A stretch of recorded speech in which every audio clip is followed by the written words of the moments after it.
खबर तफसील से गोवा बिलगाम हाईवे पर एक सड़क हादसा पेश आया है। एमएलए ग्लेन टिक्लू के बेटे की कार से टक्कर लगने से 20 साला लड़की तमरीन खालिद की मौत हो गई। इस हादसे में तमरीन की बहन तहनीत जख्मी भी हुई हैं। पुलिस के मुताबिक गुज़िश्ता शाम ये सड़क हादसा पेश आया है। पुलिस ने एमएलए के बेटे को हिरासत में ले लिया है। आपको बता दें कि एमएलए बीजेपी के हैं, बीजेपी की जानिब से रुकने असेंबली हैं। ये बीजेपी पार्टी से हादसे के बाद गुस्से में लोगों ने एमएलए की कार को आग लगा दी।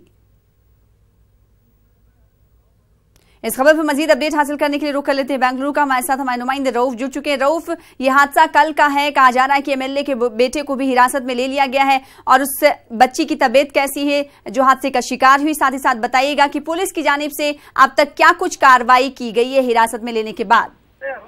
जी देखिए, इस पूरे मामले में जो है जैसा कि अवाम मुकामी लोग काफी बरहम है। NH 4 पर ये वाक़या पेश आया है। गांधीनगर यहाँ पर तहनीत नामी 18 साला लड़की और उसकी बहन रास्ते से गुजर रहे थे, तो ये एमएलए ग्लेन टिक्लू जो गोवा के एमएलए हैं, बीजेपी के एमएलए, उनके फर्जंद जो गाड़ी में सवार थे और कुचल कर आगे बढ़ गए, और इस अंदाज में जो है कि जाए हादसे पर ही तहनीत नामी लड़की की मौत हुई और उसकी बहन इस वक्त जो है शदीद जख्मी है और अस्पताल में जेर इलाज है। तो इस पूरे मामले के बाद मुकामी लोगों ने बरहम होकर गाड़ी को आग लगा दी, कार को आग लगा दी, और इस सिलसिले में पुलिस तहकीकात जारी है और मजीद इस सिलसिले में मजीद तफसीलात का इंतजार है। जी, इस वक्त इलाके में हालात कैसे हैं? जिस तरीके से आप कह रहे हैं कि अवाम जो है मुश्तइल हो गए, उसके बाद इस वक्त की अगर हम बात करें तो वहाँ पर हालात किस तरीके के हैं? जी देखिए, अवाम लोग, जाहिर सी बात है कि गम और गुस्सा फूट पड़ा है, और एक तालिबा की, एक स्टूडेंट की मौत हुई है, और इसके बाद जो है इंसाफ का मुतालिबा किया जा रहा है, मुआवजे की मांग की जा रही है, और देखना यह है कि इस पूरी तहकीक की जो रिपोर्ट आएगी उस बुनियाद पर कोई फैसला मुकामी इंतजामिया, जिला इंतजामिया ले सकती है। जी, तदफीन की अगर हम बात करें तो उस बच्ची की, उस तालिबा की तदफीन कब तक अमल में लाई जाएगी? रऊफ, इस हवाले से कोई जानकारी?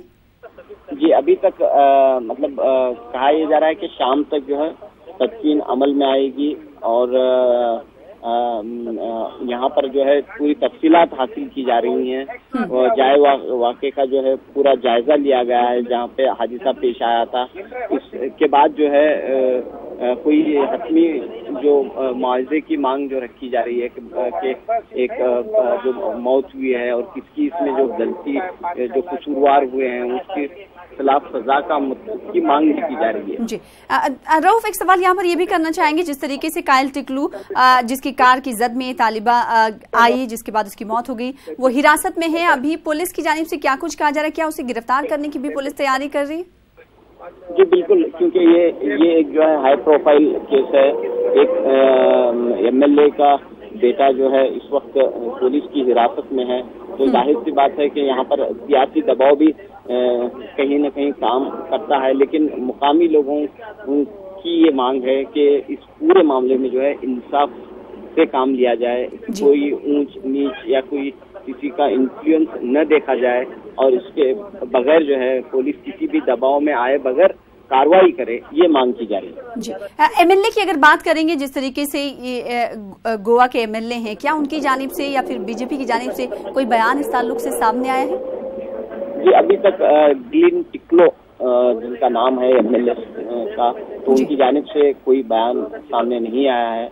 मजीद इस सिलसिले में जो तहकीक जो जारी है उसका सिलसिला जो है इस वक्त पुलिस की जानिब से कार्रवाई हो रही है। जी, तो इस हादसे की शिकार हुई तालिबा की तदफीन अभी अमल में नहीं लाई गई है। कहा जा रहा है कि शाम तक इस तालिबा की तदफीन अमल में लाई जाएगी, और साथ ही साथ अगर बात करें एमएलए के बेटे की, जिसका नाम कायल टिक्लू बताया जा रहा है, वो अभी भी पुलिस की हिरासत में है, और मकामी अवाम में गम गुस्से की लहर भी देखी जा रही है। बेहद शुक्रिया रऊफ हमारे साथ जुड़ने के लिए और अपडेट देने के लिए। तो हमारे साथ हमारे नुमाइंदे रऊफ अहमद हल्लुर बेंगलुरु से जुड़े हुए थे, इस हवाले से अपडेट दे रहे थे। फिलहाल आगे बढ़ लेते हैं। मुल्क भर में आज से 2 दिनों के लिए ट्रक मालिका मालिकान की हड़ताल है। जीएसटी, डीजल की कीमतों में इजाफा और सड़कों पर इंतजामिया की बदमानी के खिलाफ के तौर पर हड़ताल की जा रही है। All India motor transport Congress ने इस एहतजाज को चक्का जाम का नाम दिया है। तो मुल्क भर में ये आज से 2 दिनों के लिए ट्रक मालिकान की हड़ताल रहेगी। ट्रक मालिकान कई मुतालबात को लेकर ये हड़ताल कर रहे हैं और इस हड़ताल का नाम चक्का जाम दिया गया है। जीएसटी, डीजल की कीमतों में इजाफा और सड़कों पर जिस तरीके से इंतजामिया की बदमानी देखी जा रही है, उसके खिलाफ ट्रक मालिकान हड़ताल कर रहे हैं और इस हड़ताल को चक्का जाम का नाम दिया गया है।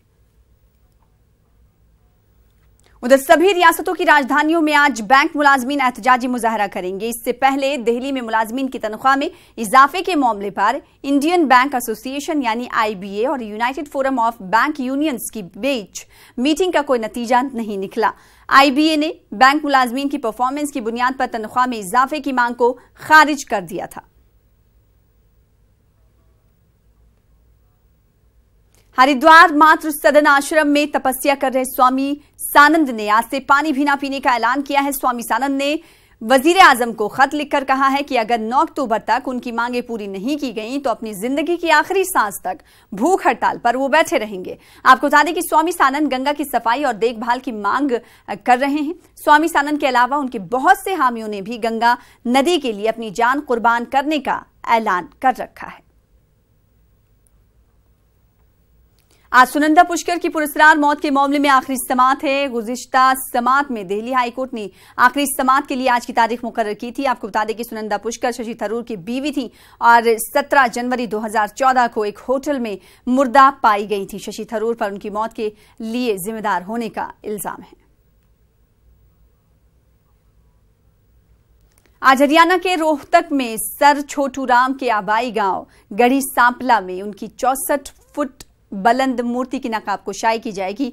वजीर आजम नरेंद्र मोदी इस मूर्ति की नकाब कुशाई करेंगे। छोटू राम से मुतालिक एक म्यूजियम का भी वजीर आजम नरेंद्र मोदी दौरा करने वाले हैं। एक रैली से पीएम मोदी का खिताब भी होगा। रोहतक में सर छोटू राम की एक छोटी मूर्ति लगी हुई थी जो अब हटा दी गई है और इसकी जगह 64 फुट बुलंद मूर्ति लगाई गई है।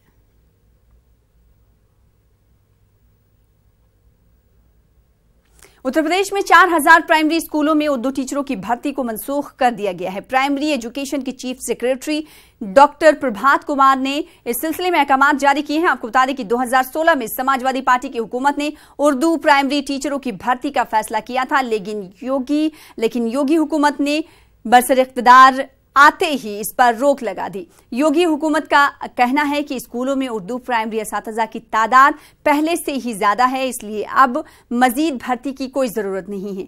हालांकि हाईकोर्ट ने टीचरों की बहाली का हुक्म भी जारी किया था। हाईकोर्ट में अब उत्तर प्रदेश हुकूमत नजरसानी दरख्वास्त पेश करने की तैयारी कर रही है।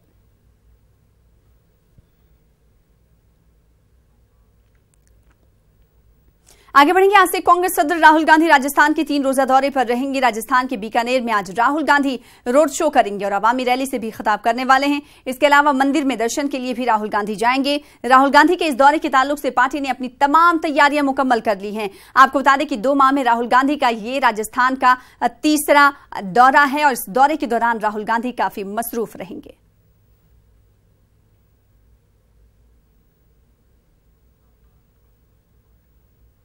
वहीं बीजेपी के कौमी सदर अमित शाह आज मध्य प्रदेश के ग्वालियर और चंबल का दौरा करेंगे। अमित शाह शिवपुरी, गुना और ग्वालियर के मुख्तलिफ प्रोग्राम में हिस्सा लेंगे। अमित शाह का MP गुना में रोड शो है। युवा सम्मेलन से भी अमित शाह खिताब करेंगे। ग्वालियर में रानी लक्ष्मीबाई की समाधि पर अमित शाह गुलहाय अकीदत पेश करेंगे। आपको बता दें कि MP में 28 नवंबर को असेंबली इंतखाबात होने हैं।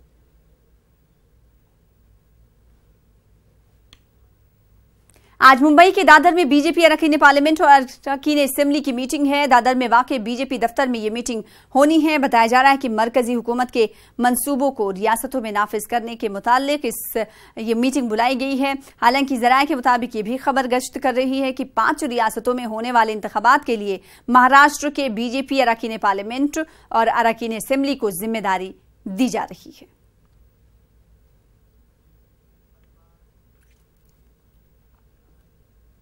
महाराष्ट्र के नागपुर से यूपी ATS ने एक साइंसदान को गिरफ्तार किया है। निशांत अग्रवाल नामी इस शख्स पर DRDO की खुफिया जानकारी ISI को लीक करने का इल्जाम है।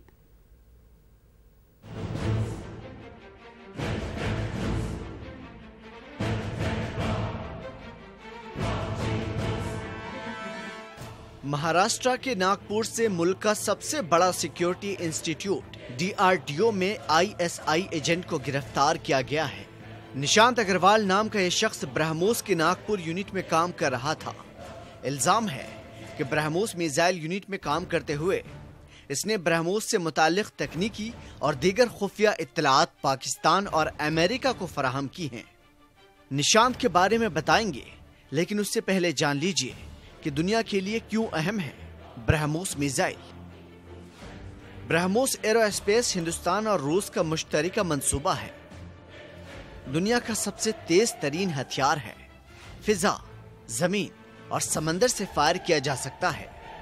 कितना डैमेज इन्होंने किया है, किस तरह की इंफॉर्मेशन इनको मिल रही थी, क्या ये सेंसिटिव इंफॉर्मेशन एक्सेस कर पा रहे थे या वैसे ही छोटी मोटी इंफॉर्मेशन लीक कर रहे थे। निशांत अग्रवाल नागपुर में DRDO ब्रह्मोस यूनिट में तैनात था। ब्रह्मोस की नागपुर यूनिट में सीनियर इंजीनियर के तौर पर काम कर रहा था। गुज़िश्ता 4 साल से नागपुर DRDO में निशांत काम कर रहा था। निशांत को फेसबुक के जरिए जॉब ऑफर देकर लड़कियों ने फंसाया था। दोनों लड़कियों की ID फेक है और IP एड्रेस पाकिस्तान का है। निशांत के लैपटॉप से खुफिया जानकारियां मिली हैं। निशांत के अलावा कई साइंसदान सिक्योरिटी एजेंसियों के रडार पर हैं। निशांत के मातहत सिस्टम इंजीनियर्स, टेक्निकल सुपरवाइजर्स और टेक्नीशियंस समेत 40 लोगों की टीम काम करती है। निशांत ब्रह्मोस के CSR और टेक्नोलॉजी R&D ग्रुप का रुकन भी था। साथ ही वह ब्रह्मोस, नागपुर और पिलानी साइट्स में नए प्रोजेक्ट की निगरानी भी कर रहा था। खास बात यह है कि उसे 2017 और 18 का यंग साइंटिस्ट अवार्ड भी मिल चुका है। इस व्यक्ति का नाम निशांत अग्रवाल है और ये इंजीनियर है एक डिफेंस प्रोजेक्ट में। इसके बाद में हमने चेक किया कि क्या फेसबुक से वाकई में एविडेंस है पाकिस्तान बेस्ड ID से इसके चैट करने की, तो वो एविडेंस भी पाई गई। फिलहाल निशांत अग्रवाल नामी इस शख्स से पूछताछ की जा रही है। उसके साथ ही उसके बारे में मजीद इत्तलात जमा की जा रही हैं। ये भी पता लगाने की कोशिश की जा रही है कि उसने क्या क्या इत्तलात अब तक लीक की हैं। मुल्क हिंदुस्तान अपने आबोताब के साथ आगे बढ़ रहा है, लेकिन घर का भेदी लंका ढाने के फिराक में है। Bureau report, news 18 Urdu. आगे बढ़ेंगे। गुजरात से शुमाली हिंदुस्तानियों की नकल मकानी जारी है। साबरकांठा जिले में एक मासूम बच्ची की मुबैना इस्मत रेजी की खबर फैलने के बाद से शुमाली रियासतों के बाशिंदों पर हमले जारी हैं। इंतजामिया हर तरह की हिफाजत की यकीन दहानी करा रही है। इन हमलों के सिलसिले में गुजरात के मुख्तलिफ जिलों से अब तक 200 से ज्यादा अफराद को गिरफ्तार किया जा चुका है।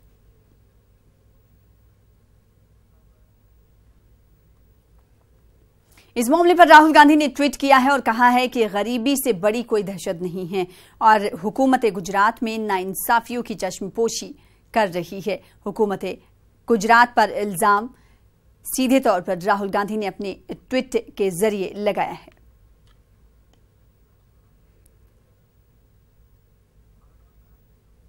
मुंबई और गुजरात में शुमाली हिंद के बाशिंदों पर हमलों की समाजवादी पार्टी के रुकन असेंबली अबू आसिम आजमी ने सख्त मजम्मत करते हुए उत्तर भारतीयों के तहफ्फुज के लिए कानून बनाने की मांग की। हमारे नुमाइंदे मुहिउद्दीन ने अबू आसिम आजमी से बातचीत की। मुंबई में एक बार फिर उत्तर भारतीय का मसला गरमाने लगा है। हमारे साथ अबू आसिम आजमी साहब मौजूद हैं, जो कि बजाते खुद उत्तर भारतीयों के नेता बड़े माने जाते हैं। बहुत ही अफसोस की बात है, ये पिछले कई सालों से महाराष्ट्र में चल रहा है। शिवसेना ने पहले मुद्दा शुरू किया और सिर्फ ओटों की राजनीति है ये। जो मुंबई, ये बिल्कुल सही है, मुंबई ही नहीं बल्कि मुंबई के आसपास गुजरात में जाइए आप, सूरत जाइए आप, अहमदाबाद जाइए आप, इन सब जगहों पर उत्तर प्रदेश, बिहार, पंजाब और बहुत सारे बंगाल, उन जगहों से बहुत सारे लोग माइग्रेट करके आए हैं, यहाँ रोजी रोटी कमा रहे हैं और इनके साथ लगातार जुल्म ज्यादती हो रही है। ये कोई पाकिस्तान या कोई बांग्लादेश के लोग नहीं है, ये इसी देश के रहने वाले हैं। और मुझे तो मैं कहूँगा उत्तर भारतीयों को शर्म आना चाहिए। मैंने इतनी तगड़ी लड़ाई लड़ी, ये यूपी वाले लोगों ने मैक्सिमम बीजेपी को वोट दिया। आज बीजेपी की सरकार बनी हुई है। अगर सरकार जबरदस्त तरीके से इस पर एक्शन लेने बोलते, पुलिस से क्या मजा एक्शन नहीं लेगी। तो ये सब कुछ नहीं, ये सिर्फ गुंडागर्दी है, हफ्ता वसूली है, बदमाशी है।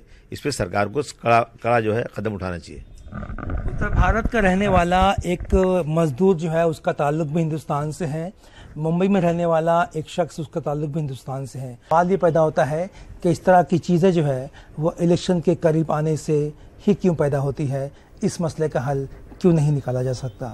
कैमरा पर्सन शरोज जलाल के साथ मोहिउद्दीन, न्यूज़ 18 मुंबई। तो गुजरात में शुमाली हिंद के बाशिंदों पर हमलों के सिलसिले में लोकतांत्रिक जनता दल के लीडर शरद यादव ने कहा है कि हिंदुस्तान की यकजहती को खत्म करने की साजिश हो रही है। माता का चित्र बनाते हैं, सुबह शाम भजन करते हैं राष्ट्रीय एकता का, उसके अलंबारदार बनते हैं, हिंदू के सम्राट बनते हैं, हिंदू के ऊपर सोचते हैं हमारा पेटेंट है।